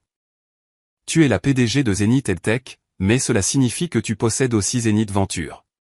Tu es l'unique propriétaire de la société de capital investissement. » J'ai regardé directement dans ses yeux terrifiés et avides. « Oui, Charles, ai-je dit, ma voix complètement calme et douce. Je possède toute la société mère et toutes ses divisions de capital risque filiales. » La mâchoire de Charles est réellement tombée. Il a regardé autour de la pièce, son cerveau calculant frénétiquement comment il pourrait survivre à cette situation. Et puis l'aspect le plus dégoûtant du syndrome de l'enfant d'or s'est révélé. Charles ne s'est pas excusé d'avoir agi comme si j'étais de la saleté. Il n'a exprimé aucun remords de m'avoir offert un emploi au salaire minimum par fausse pitié quelques instants plus tôt. Au lieu de cela, son arrogance pure et délirante a pris le dessus. Il a soudainement souri. C'était un sourire maniaque, frénétique et terrifiant. « Chloé, c'est absolument parfait », a-t-il presque crié, s'avançant dans mon espace personnel et pointant son verre de scotch vers moi. Ma société de logistique, la demande de prêt relais de 2 millions d'euros. Je l'ai soumise à ta division de capital risque il y a 48 heures. Tu as l'autorité ultime. Tu peux pousser manuellement l'approbation à travers le comité maintenant même. Nous pouvons complètement contourner les audits financiers standards. Toute la salle des proches s'est penchée, complètement captivée et horriblement horrifiée par le drame qui se déroulait. Charles a même tendu la main et a essayé de me donner une tape amicale sur l'épaule comme si nous étions de meilleurs amis négociant une affaire commerciale brillante. « Pense-y, petite sœur », a-t-il dit, sa voix dégoulinant d'une flatterie frénétique et désespérée. « Nous pouvons nous associer, Lambert et Lambert. Tu injectes les 2 millions dans mon infrastructure logistique et je te donne une participation minoritaire dans mon entreprise. Nous pouvons dominer complètement la chaîne d'approvisionnement du Midwest ensemble. La famille s'occupe de la famille, n'est-ce pas? Je me tenais là à regarder un homme de 37 ans qui était littéralement à quelques jours de la faillite d'entreprise totale et de la ruine financière absolue. Ses véhicules de luxe loués allaient être saisis. Ses employés allaient manquer la paix. Il avait secrètement vidé les comptes de retraite de nos parents pour financer son projet de vanité bidon. Et pourtant, il se tenait dans une salle de bal de club de comté loué, portant un costume qu'il ne pouvait pas se permettre. Essayant bruyamment de convaincre un magnate de la technologie de 60 millions d'euros qu'elle devrait être profondément reconnaissante d'avoir l'opportunité de le renflouer et de devenir son partenaire minoritaire. Il pensait réellement qu'il me rendait service. Il croyait sincèrement que parce qu'il était le fils d'or de la famille Lambert, il avait automatiquement droit à la fortune que j'avais passé 15 années brutales à bâtir à partir de zéro. « Tu n'es pas mon partenaire, Charles », ai-je dit, ma voix baissant jusqu'à un ton froid qui a instantanément fait taire son discours frénétique. Et je n'ai absolument aucun intérêt à détenir une participation minoritaire dans un navire qui coule, construit entièrement sur les fonds de retraite volés de nos parents. Mon père, Richard, est finalement sorti de son choc paralysé. La mention de ses comptes de retraite secrètement vidés a complètement brisé sa façade patriarcale stoïque. Il s'est frayé un chemin jusqu'au devant du cercle, son visage rougi de colère et d'humiliation profonde. En tant que cadre supérieur obsédé par le contrôle, il ne pouvait tout simplement pas supporter le fait qu'une femme, la fille qu'il avait officiellement rejetée, dominait actuellement toute sa famille devant ses pairs. « Ça suffit, Chloé », a-t-il aboyé en utilisant sa voix de cadre autoritaire et profonde. « Tu fais tout un plat devant nos invités. Ce sont des affaires de famille privée. Nous allons sortir dans le couloir maintenant et discuter de ce prêt comme des adultes rationnels. Tu as une obligation morale d'aider ton frère à protéger l'héritage familial. » Il a tendu une main lourde, avec l'intention de saisir mon épaule et de me guider physiquement hors de la salle à manger. Il voulait me traîner dans l'ombre pour pouvoir me harceler en privé afin de me forcer à lui remettre ma fortune sans que les parents ne regardent. Mais je n'ai pas bougé d'un seul pouce. J'ai regardé sa main tendue avec un dégoût si absolu et total qu'il s'est figé et a lentement retiré son bras. « Il est incroyablement fascinant que tu veuilles parler de vie privée maintenant, Richard », ai-je dit bruyamment, m'assurant que ma voix portait jusqu'au fond de la salle à manger silencieuse. Parce qu'il y a 15 ans, toi et Evelyne n'aviez absolument aucun problème à dire à chaque personne dans cette pièce que j'étais une ratée académique pathétique. Vous n'aviez aucun problème à vous vanter bruyamment d'avoir coupé les ponts avec moi parce que j'étais soi-disant incapable de gérer la pression des études. Vous avez fait de ma destruction un spectacle complètement public. Alors, nous allons terminer cette conversation ici même, dans la même arène publique que tu as créée. Ma mère a laissé échapper un petit gémissement terrifié. Les tantes et oncles chuchotaient maintenant ouvertement les uns aux autres, leurs yeux écarquillés sous le choc alors que l'illusion soigneusement construite de la famille Lambert parfaite était brutalement déchirée. Mes parents et mon frère se tenaient figés en un cercle serré autour de moi, l'air complètement terrifiés. Ils avaient passé une décennie et demie à exiger ma soumission totale et s'attendaient à ce que j'absorbe silencieusement leurs abus. Mais ils n'avaient plus affaire à une fille sans défense de 19 ans. Vous vous êtes tous tenus dans cette pièce ce soir et vous vous attendiez à ce que j'agisse comme une défaite, ai-je continué, ma voix sonnant d'une autorité absolue et incontestable. J'ai lentement détaché mon petit sac à main de créateur. J'ai tendu la main à l'intérieur et j'ai sorti mon smartphone crypté et élégant. J'ai regardé les yeux de ma mère s'écarquiller de terreur pure et viscérale alors que je déverrouillais l'écran. Elle ne savait pas exactement ce que j'allais faire, mais ses instincts de conservation criaient qu'elle était sur le point d'être totalement détruite. J'ai calmement ouvert le dossier numérique intitulé en permanence motivation. J'ai appuyé sur la première image haute résolution. Il était enfin temps de laisser tomber le marteau le plus lourd de toute ma vie et de les laisser se noyer dans la réalité terrifiante de leurs propres paroles cruelles. Je me tenais au centre de la salle silencieuse du club de golf, tenant mon smartphone crypté à la main. La lumière vive de l'écran numérique illuminait la tension lourde et suffocante dans l'air. Je n'ai pas regardé mon père, qui vibrait pratiquement de rage, ni mon frère, qui suait visiblement dans son costume coûteux. J'ai verrouillé mes yeux directement sur ma mère, Evelyne. Elle essayait toujours désespérément de maintenir son faux sourire maternel, mais les coins de sa bouche tremblaient violemment. Elle savait que quoi que ce soit sur mon téléphone allait la détruire complètement. Tu viens de te tenir devant toute cette assemblée de nos proches et de déclarer bruyamment que tu avais toujours cru en moi, ai-je dit, ma voix parfaitement égale et complètement vide de toute émotion. Tu viens d'essayer de dire à tout le monde que mon succès est un immense sujet de fierté pour cette famille. Mais j'ai appris il y a très longtemps que tes paroles sont absolument dénuées de sens. Tu n'as pas le droit de réclamer la récolte massive après avoir passé 15 ans à saler la terre pour que rien ne puisse jamais pousser. J'ai appuyé sur l'écran et j'ai ouvert le dossier numérique hautement sécurisé que j'avais créé il y a une décennie et demie. Le dossier était simplement intitulé Motivation. J'ai ouvert la toute première image. Je veux partager un souvenir très spécifique avec tout le monde dans cette pièce, ai-je annoncé, élevant ma voix juste assez pour qu'elle résonne clairement contre les murs en acajou poli. Il y a 15 ans, j'étais une fille de 19 ans assise dans une voiture glaciale avec exactement 14 € au monde. J'avais juste sacrifié ma bourse universitaire complète pour retourner dans la région de Lyon et devenir aidante à temps plein pour ma grand-mère, Hélène, parce que son propre fils, Richard, refusait de payer pour son établissement de soins de mémoire. Cette nuit glaciale, j'ai envoyé à Evelyne un message texte désespéré la suppliant pour quelques centaines d'euros juste pour que je puisse acheter des provisions et des médicaments de base pour la tension artérielle pour sa belle-mère. Un halètement collectif a parcouru les tantes et oncles rassemblés.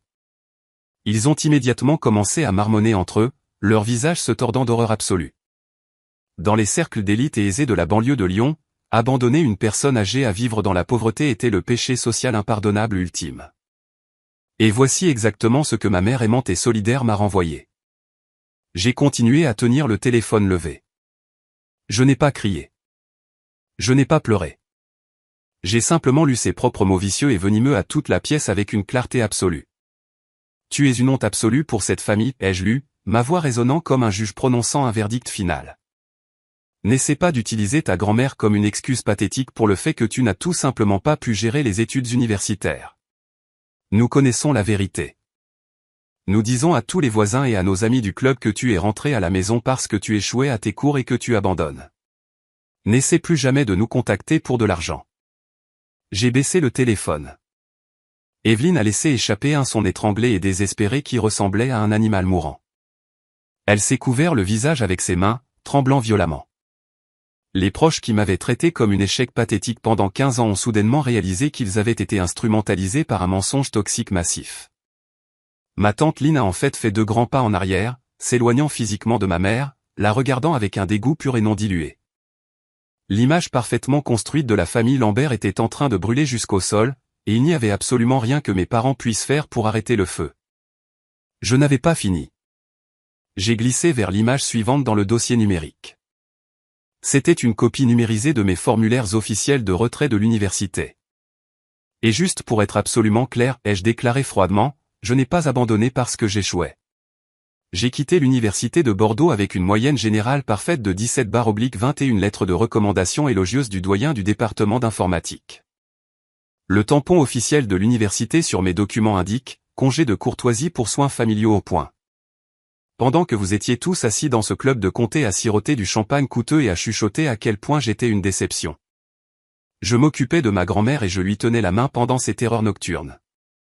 J'ai détourné mon attention de ma mère en sanglots et j'ai verrouillé mes yeux sur mon frère aîné. Charles s'appuyait lourdement contre le bar en acajou, l'air comme s'il était sur le point de vomir physiquement. L'enfant d'or arrogant qui venait de m'offrir un emploi de réceptionniste au salaire minimum regardait maintenant dans le canon de sa propre destruction absolue. Maintenant, abordons l'éléphant de 2 millions d'euros dans la pièce, Charles, ai-je dit, ma voix coupant sa panique comme un scalpel chirurgical. Tu viens de te tenir là et tu as exigé que je m'associe à ta société de logistique. Tu pensais vraiment que tu me rendais un énorme service en m'offrant une participation minoritaire dans ton entreprise. Charles a avalé difficilement, son appendice pharyngien tressaillant nerveusement. Chloé, s'il te plaît, a-t-il murmuré, sa voix se brisant. Nous sommes du sang. Tu as le pouvoir de pousser le prêt de renflouement d'urgence à travers le comité de capital risque aujourd'hui. Si je n'obtiens pas cette injection de capital d'ici lundi matin, la banque va saisir tous mes actifs d'entreprise. J'ai fait un pas lent et délibéré vers lui. Tu as raison, Charles, ai-je dit calmement. J'ai le pouvoir absolu d'approuver manuellement cette injection de capital massive. Mais ma société de capital risque ne distribue pas des millions d'euros sans mener un audit financier médico-légal rigoureux. Mon équipe de direction a passé les dernières 48 heures à démanteler complètement vos divulgations d'entreprise. Et ce qu'ils ont trouvé n'était rien de moins que de la fraude financière absolue. Charles a reculé physiquement comme si je venais de lui gifler le visage. Les parents dans la pièce se sont penchés, complètement captivés par l'exposition publique brutale de l'enfant d'or. Tu n'étends pas ton infrastructure de chaîne d'approvisionnement, ai-je continué, exposant ces mensonges massifs à toute la salle. Ta société de logistique n'a généré absolument aucun revenu durable au cours des 3 derniers trimestres. Tu as utilisé des lignes de crédit d'entreprise massives pour louer des véhicules de luxe. Acheter des costumes de créateurs coûteux et organiser des dîners de réseautage somptueux dans des restaurants haut de gamme. Tu perds de l'argent liquide chaque jour juste pour prétendre être un PDG prospère. Mon père, Richard, a soudainement bondi en avant, son visage tordu par une pure désespoir. Il devait m'empêcher de révéler le secret financier le plus sombre de la famille. Chloé, ça suffit, a-t-il aboyé, sa voix tremblant de terreur. Arrête de parler maintenant. Mais je n'ai pas arrêté. J'ai regardé directement mon père et j'ai porté le coup de grâce final à son ego patriarcal massif. Mon équipe de comptabilité médico-légale a également découvert exactement comment Charles a réussi à maintenir son navire en perdition à flot jusqu'à présent, ai-je annoncé bruyamment, m'assurant que chaque personne entendait. Nous avons retracé une série de virements privés massifs directement sur ses comptes d'entreprise. Richard, tu as secrètement drainé tout ton portefeuille de retraite de cadre pour financer ton projet de vanité massif. Et quand cet argent a complètement disparu, tu as souscrit une deuxième hypothèque secrète et très fortement levée sur ta vaste maison de banlieue. Tu nages littéralement dans des centaines de milliers d'euros de dettes personnelles juste pour protéger l'illusion que ton fils est un homme d'affaires brillant. La salle à manger a éclaté en murmures chaotiques absolus. Les pères du club de golf de mes parents étaient complètement scandalisés. Hypothéquer une maison pour financer une entreprise en difficulté était le signe ultime d'une incompétence financière absolue. Richard se tenait figé, sa bouche s'ouvrant et se fermant silencieusement alors que la réalité terrifiante de sa faillite totale était exposée publiquement aux exactes personnes qu'il voulait le plus impressionner. Mon frère est tombé à genoux. Il est réellement tombé sur le parquet juste à côté de la flaque de vin rouge renversée et du cristal brisé. Il m'a regardé avec des larmes coulant sur son visage, dépouillant complètement les dernières parcelles de sa fausse dignité. Chloé, je t'en supplie, a sangloté Charles, ses mains tremblant alors qu'il tendait la main vers l'ourlet de ma simple robe bleu marine. Je vais perdre absolument tout. Ils vont prendre mes voitures. Ils vont prendre mon appartement au centre-ville. Je serai complètement ruiné. S'il te plaît, tu as 60 millions d'euros. 2 millions, ce n'est absolument rien pour toi. Tu peux me sauver. Nous sommes ta famille. J'ai regardé l'homme pathétique de 37 ans pleurant sur le sol. J'ai regardé ma mère qui cachait toujours son visage dans une honte profonde et humiliante. Et j'ai regardé mon père qui me regardait avec un mélange terrifiant de haine pure et de défaite totale et complète. Ils avaient passé 15 ans à me traiter comme un fardeau invisible. Ils m'avaient utilisé comme bouc émissaire commode pour cacher leurs propres échecs toxiques massifs. Et maintenant, alors que leur univers fabriqué tout entier s'effondrait, ils osaient instrumentaliser le concept de famille pour exiger ma fortune durement gagnée. J'ai fait un dernier pas en arrière, me retirant entièrement de leur orbite toxique. Tu as absolument raison, Charles, ai-je dit, ma voix complètement paisible et exempte de toute colère persistante. 2 millions d'euros, c'est de la monnaie de poche pour Zénith Venture. Je pourrais facilement virer les fonds sur ton compte d'entreprise maintenant et te sauver complètement de la faillite. » Ses yeux pleins de larmes se sont élargis d'une étincelle frénétique et pathétique d'espoir. Il pensait réellement que ces larmes fonctionnaient. Il pensait réellement que la programmation profonde de l'obligation familiale s'activait enfin. « Mais je ne vais pas te donner un seul centime, » ai-je déclaré la finalité dans ma voix, résonnant comme une lourde voûte en fer se refermant définitivement. Charles a poussé un cri dévastateur. Richard s'est avancé, ses mains serrées en poing fermés.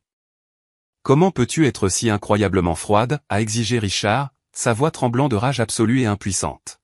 « Comment peux-tu te tenir là et regarder ta propre chair et ton propre sang perdre absolument tout ? Nous sommes ta famille, Chloé. La famille est censée prendre soin les uns des autres. » J'ai regardé mon père droit dans les yeux, sentant la fermeture absolue et complète d'une plaie ouverte de 15 ans. J'ai souri. Ce n'était pas un sourire amer, et ce n'était pas un sourire cruel. C'était le sourire calme et paisible d'une femme qui avait enfin et définitivement brisé le cycle des abus. « Tu as absolument raison, Richard, » ai-je dit, mes mots tranchant le silence lourd de la pièce. La famille est censée prendre profondément soin les uns des autres. Mais il y a 15 ans, quand ta propre mère était terrifiée et perdait la tête, tu as choisi de financer une fête de fraternité au lieu de payer pour ses soins médicaux. Tu m'as dit que tu n'avais tout simplement pas la liquidité pour l'aider. Alors, je respecte exactement les mêmes limites que tu as établies. Ton fils est un mauvais investissement et Zenith Venture n'a tout simplement pas la liquidité pour financer sa fête de fraternité. Le prêt est formellement et définitivement refusé. J'ai tourné le dos à l'enfant d'or en pleurs, à la mère sanglotante et au père totalement brisé. J'ai ajusté la bretelle de mon sac à main de créateur sur mon épaule, et j'ai commencé à marcher vers les lourdes portes de sortie en acajou. Pas un seul parent n'a essayé de m'arrêter. La foule s'est silencieusement écartée comme la mer Rouge, me permettant de traverser le centre de la pièce. Je m'éloignais de la toxicité, des mensonges et des personnes qui avaient essayé de m'enterrer vivante. Je sortais enfin de l'obscurité et je marchais directement dans la lumière brillante et indéniable de mon propre succès massif. L'air frais du soir a frappé mon visage au moment où j'ai poussé les lourdes portes en acajou du club de golf. J'ai remis mon ticket de voiturier au préposé adolescent et j'ai attendu ma modeste voiture de location dans la nuit tranquille de la banlieue. Je n'ai pas regardé en arrière vers les fenêtres du grand salon. Je n'en avais pas besoin.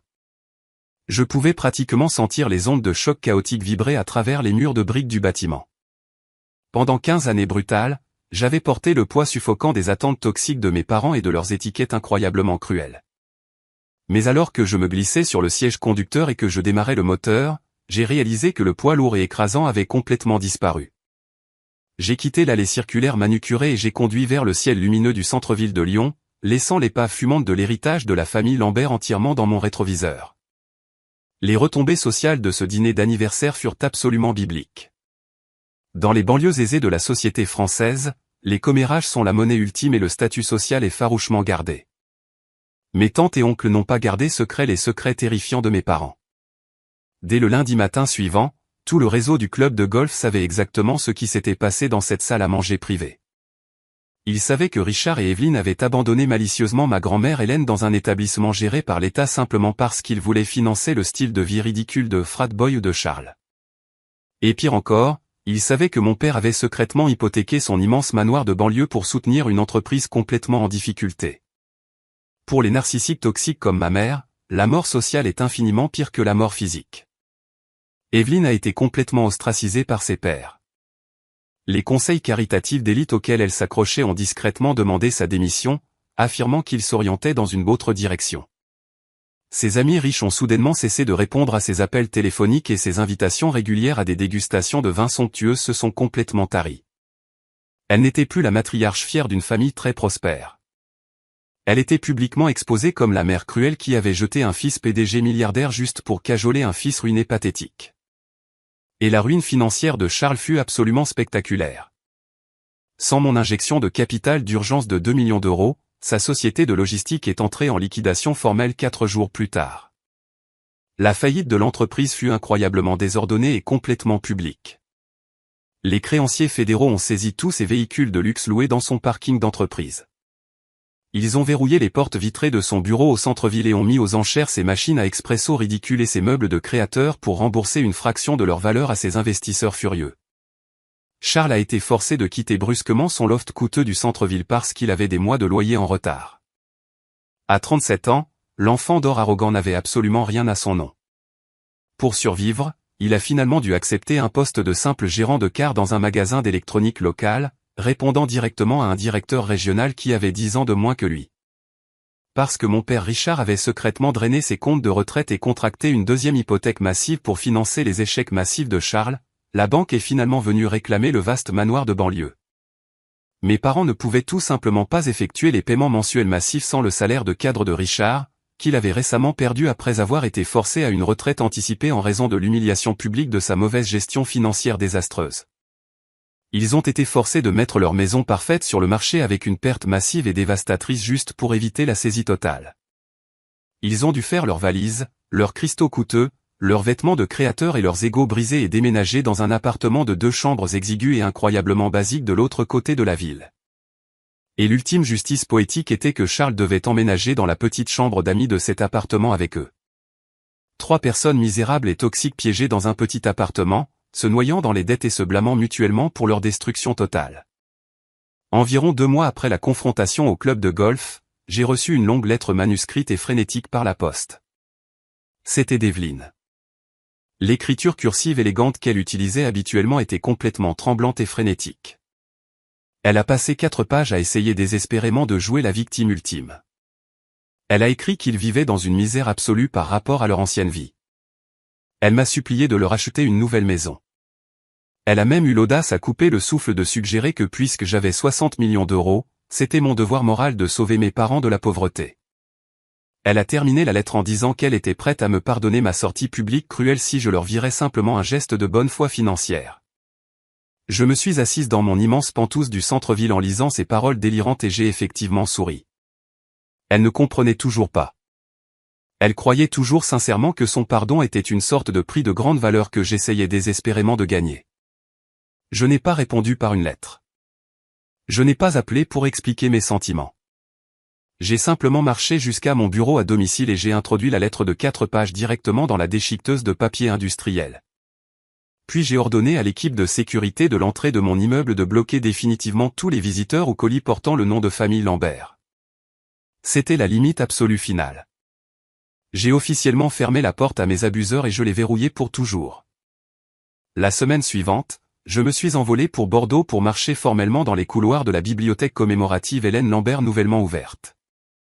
En passant par les portes vitrées massives, j'ai vu des centaines d'étudiants assis à des bureaux modernes et élégants, étudiant, collaborant et construisant leur propre futur brillant. Je me suis approché de la lourde plaque de bronze près de l'entrée et j'ai passé mes doigts sur le nom de ma grand-mère.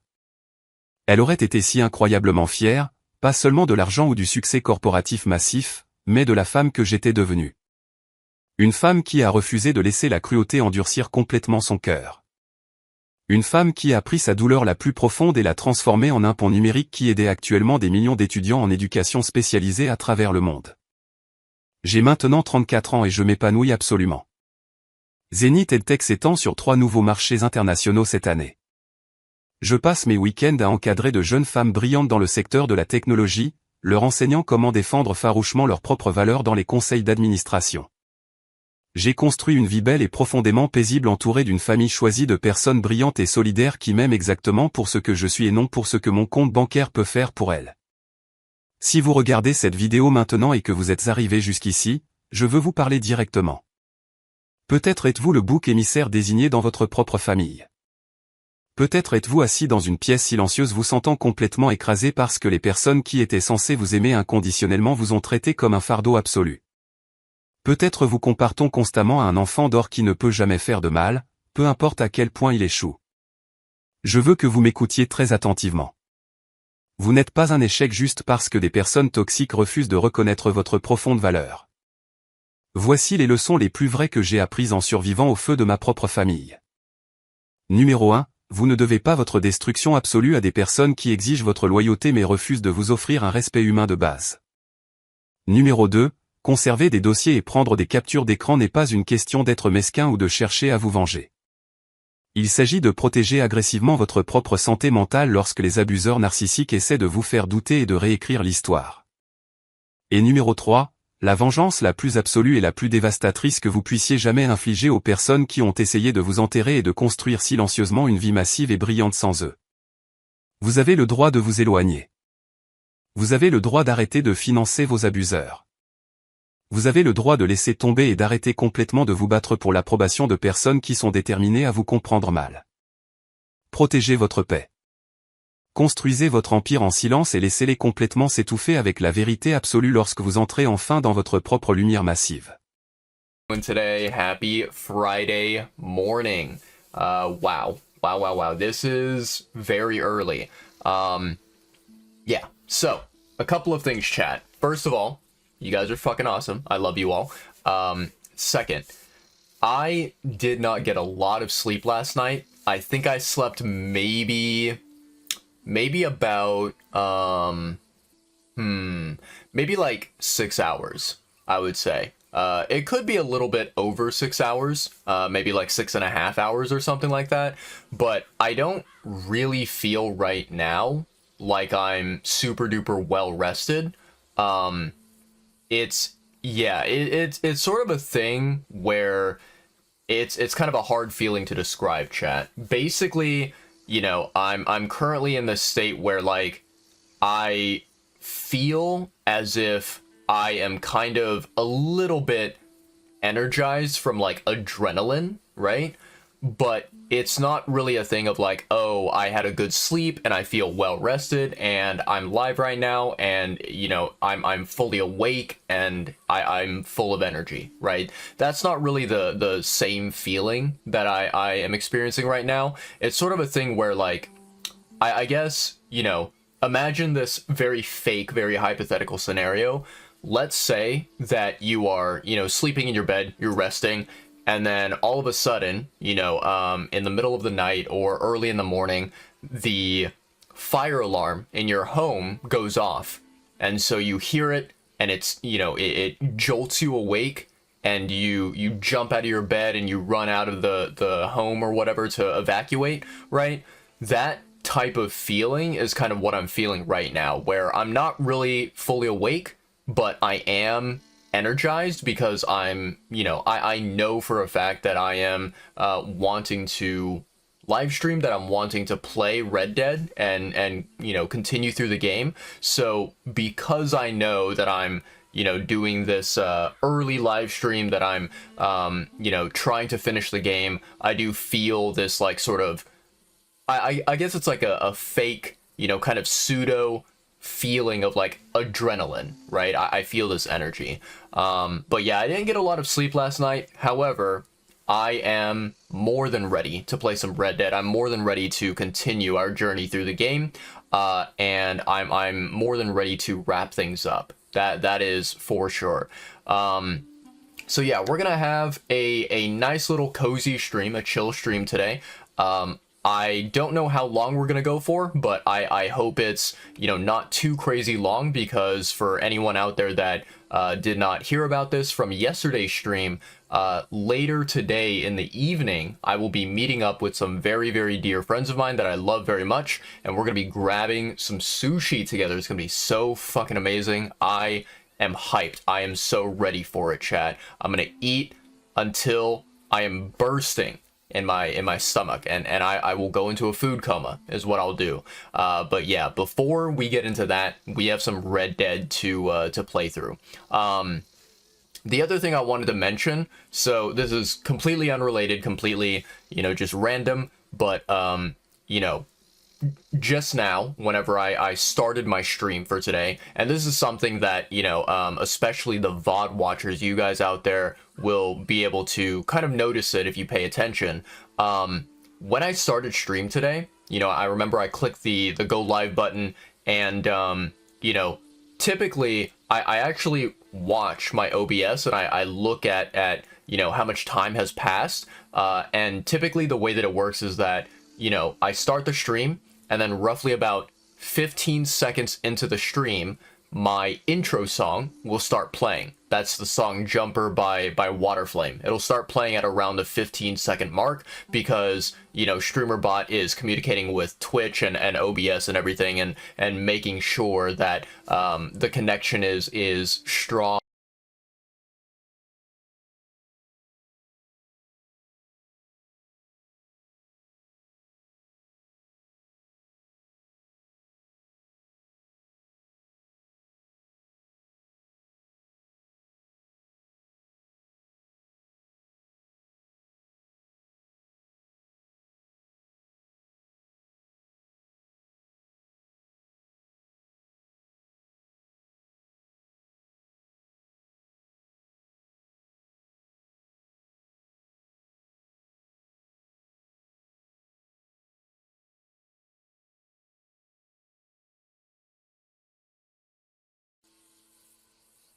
Testing. Testing. 1, 2. 1, 2, 1, 2. What the fuck is happening, chat? Chat, are we back? Pausing? Champing? Oh my god. What a fucking coincidence, chat. What an insane coincidence. Literally right as I was talking about, you know, OBS kind of being a little bit fritzy, being a little bit weird, my OBS just like randomly disconnected on me. And I don't know, this is something really weird, chat, because, you know, in the past, right, I would say, okay, there are basically two different scenarios that happen, right?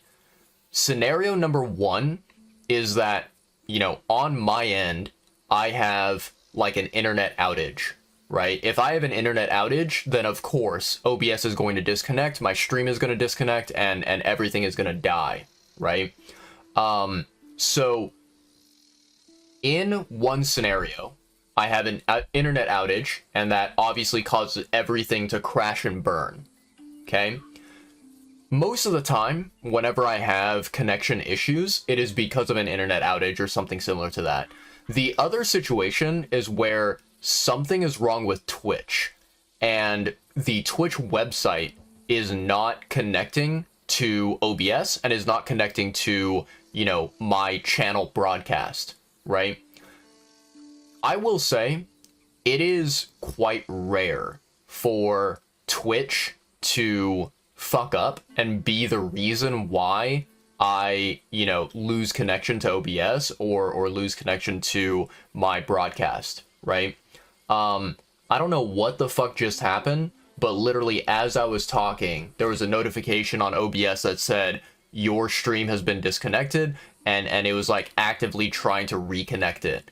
And yeah, that was basically happening, you know, only in OBS. Like I immediately, what I did was I changed my tab to like Discord and my other stuff, and I was checking, I was like, is Discord, is it down? Because that means that I'm having an internet outage, that means that I'm not connected to Discord and other applications.